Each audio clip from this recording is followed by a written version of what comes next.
Bienvenue dans un nouvel épisode de la revue d'information sur le football algérien. On commence sans plus attendre avec le premier match en Ligue des Champions et le premier but pour Rami Bensebaini qui débute de fort belle manière ses premiers pas dans cette compétition. Le défenseur de 26 ans a inscrit le but égalisateur contre l'Inter Milan sur penalty. Bensebaini et ses coéquipiers ont tenu en échec les interistes au stade Giuseppe Meazza sur le score de 2 buts partout. Mohamed Fares a lui aussi effectué ses débuts en Champions League. Le latéral gauche de la Lazio a sorti une copie correcte contre le Borussia Dortmund en multipliant les allers-retours sur son couloir. Score final 3-1 pour la Lazio qui commence bien sa campagne de Ligue des Champions. On parle d'Europa League maintenant et la soirée cauchemardesque des deux Algériens Hichem Boudaoui et Youssef Attal contre le Bayer Leverkusen. Une lourde défaite 6-2 contre les Allemands, une seule petite satisfaction, la rentrée de Youssef Attal pour le dernier quart d'heure. Le latéral droit a même offert une passe décisive à son coéquipier Alexis Claude Maurice pour réduire l'écart. Slimani est un joueur que j'ai toujours apprécié, il a son rôle à jouer ici, telles sont les déclarations de son entraîneur de Leicester,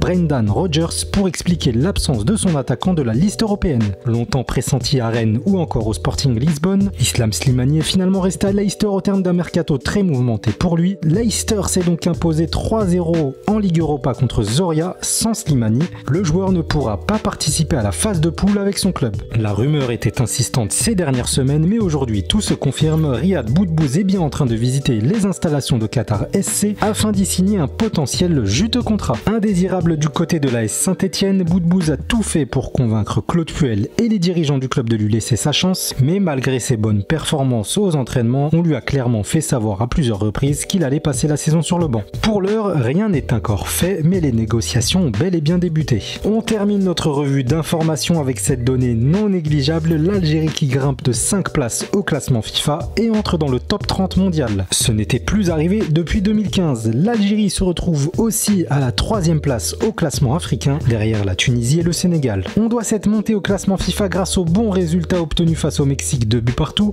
et la victoire face au Nigeria 1-0. La revue c'est déjà terminé, quant à moi je vous donne rendez-vous en début de semaine pour un nouvel épisode. Ciao!